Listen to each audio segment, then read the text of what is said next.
साथियों नमस्कार। पुनः स्वागत है टिप्स सिविल सर्विसेज में और मैं हूं आपका दोस्त श्रीकांत त्रिपाठी।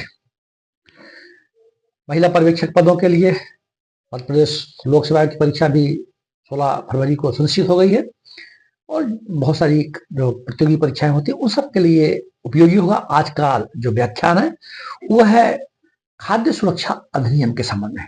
खाद्य सुरक्षा, फूड सिक्योरिटी हमारे देशवासियों का एक प्रकार का राइट है। सबको खाद्य उपलब्ध हो सके, इसके लिए शासन के द्वारा विभिन्न प्रकार की नीतियां, योजनाएं बनाई गई। इसके लिए हम आज चर्चा करेंगे कि हमारी राष्ट्रीय खाद्य सुरक्षा नीति क्या है, खाद्य सुरक्षा और मानक अधिनियम 2006 क्या है, फसाई क्या है तथा राष्ट्रीय खाद्य सुरक्षा अधिनियम 2013 इनकी क्या क्या विशेषताएं हैं और क्या इससे कौन कौन लोग लाभान्वित हो रहे हैं और परीक्षा के लिए कौन कौन से तथ्य महत्वपूर्ण हैं जिन्हें हमें अपने दिमाग में रखना है और उसको रिकॉल करना है, मेमोरी में रखना है ताकि हम परीक्षा में ठीक ठीक तरीके से आंसर को टिक कर पाए। तो हम बात करते हैं खाद्य सुरक्षा नीति का जो मुख्य उद्देश्य है वह है पौष्टिक, पर्याप्त और सुरक्षित भोजन उपलब्ध कराना। इसके लिए जरूरी था कि खाद्यान्न की पर्याप्त उपलब्धता हो, खाद्यान्न का पर्याप्त उत्पादन हो। हरित क्रांति हम लेके आए और हरित क्रांति के लिए उन्नत किस्म के बीज, पेस्टिसाइड्स, सिंचाई परियोजनाएं और सब्सिडी आधार पर फर्टिलाइजर्स उपलब्ध कराए गए, जिससे खाद्यान्न का पर्याप्त मात्रा में हमारे देश में उत्पादन शुरू हो गया। खाद्य सबके पास पहुंच सके, गरीब से गरीब व्यक्ति भी इसके लाभान्वित हो, जिसे खाद्य सुलभता कहते हैं।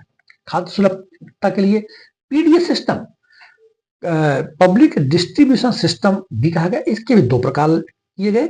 एक TPDS, targeted public distribution system, से लक्षित सार्वजनिक वितरण प्रणाली, जिसके आधार पर कुछ लक्षित समूह, लक्षित समाज, लक्षित परिवार के लोगों को खाद्यान्न उपलब्ध कराने के लिए पीडीएस और टीपीडीएस लेके आए।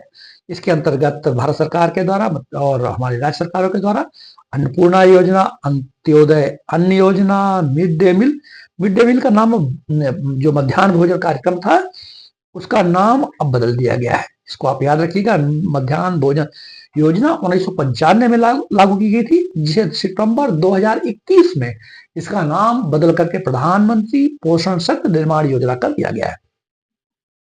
खाद्यान्न की सुलभता सुनिश्चित करने के लिए आंगनबाड़ी केंद्र उपलब्ध बनाए गए। आंगनबाड़ी केंद्रों के माध्यम से हमारे जो प्रेग्नेंट लेडीज हैं, गर्भवती महिलाएं और लैक्टेटिंग मतलब स्तनपान कराने वाली महिलाएं और हमारे जो बच्चे हैं उन सबको पौष्टिक आहार उपलब्ध कराने के लिए आंगनबाड़ी केंद्र बनाए गए।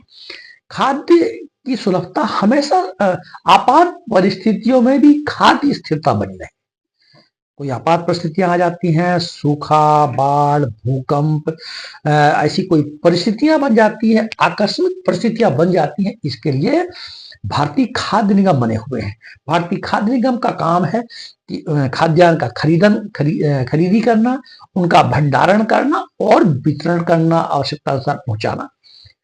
इसके साथ में इमरजेंसीज के लिए हमारे पास एनडीआरएफ और SDRF, national disaster relief fund बना हुआ है, स्टेट डिजास्टर रिलीफ फंड बना हुआ है। अगर कोई आपात परिस्थिति पैदा हो जाती है, भूकंप आ गया, बाढ़ आ गई, सूखा पड़ गया, तो ये नेशनल डिजास्टर रिलीफ फंड के माध्यम से, स्टेट डिजास्टर रिलीफ फंड के माध्यम से हम उन तक के लिए खाद्यान्न पहुंचाते हैं जिनको की आवश्यकता होती है।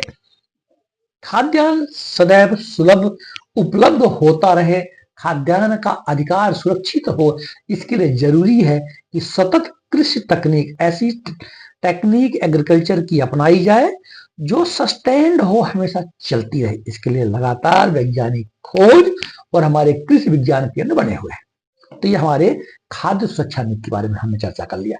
अब हम चर्चा करेंगे खाद्य सुरक्षा और मानक अधिनियम। खाद्य सुरक्षित तरीके से आपके पास पहुंचे, मानक हो, उसमें किसी प्रकार की मिलावट, अशुद्धियां, हानिकारक रसायन, प्रतिबंधित वस्तुएं, किसी प्रकार का एडल्ट्रेशन, किसी प्रकार की मिलावट ना हो। इसके लिए 2006 में भारत सरकार के द्वारा खाद्य सुरक्षा और मानक अधिनियम लेके आया गया। इसके लिए एक बॉडी भी बना देगी, ये बहुत महत्वपूर्ण है, इसको याद रखिएगा। बहुत महत्वपूर्ण बॉडी है जिसे फसाई कहा जाता है। जल्दी उसको आप याद कर सकते हैं, FSSAI, food security and standard authority of India. इसका काम क्या है? सॉरी, इसका काम यह है कि हमारे भारतीयों को, हमारे देशवासियों को शुद्ध और सुरक्षित खाद्य मिले। इसके लिए ये फूड जो सिक्योरिटी अथॉरिटी ऑफ इंडिया है, इसके द्वारा जितने भी खाद्यान्न की दुकानें हैं उनके लिए लाइसेंस जारी फसाई के द्वारा किया जाता है।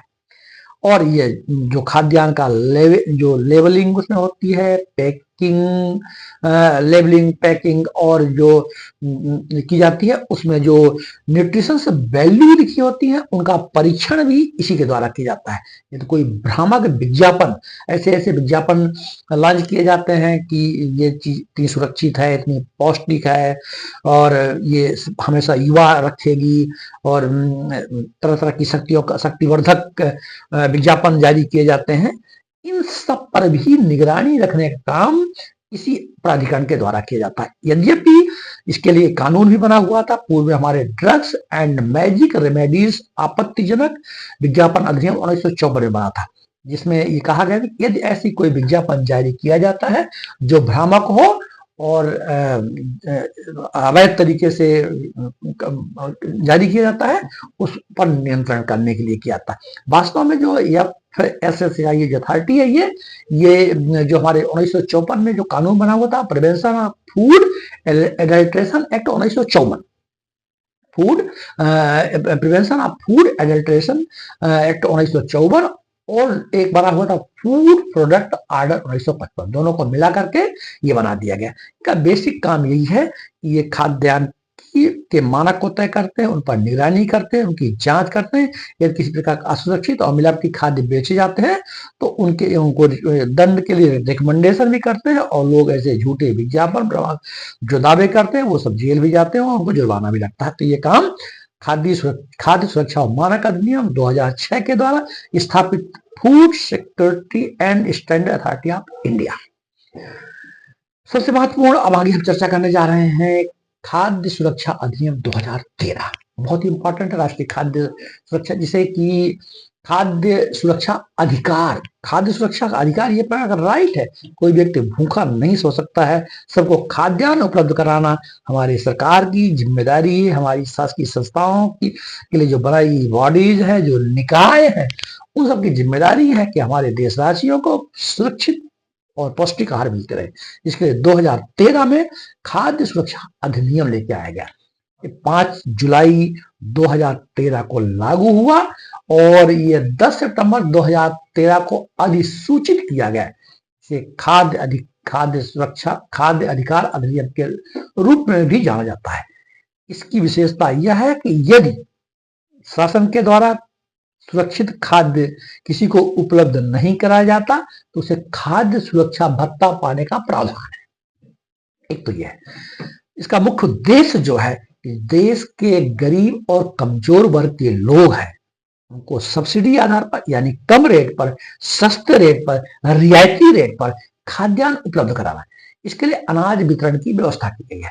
अनाज वितरण के लिए जो गेहूं 2 रुपए किलो, चावल 3 रुपए किलो, और जो मोटे अनाज हैं, ज्वार, मक्का, रागी, बाजरा, ये 1 रुपए किलो प्रति व्यक्ति 5 किलो खाद्यान्न देने का प्रावधान किया गया है।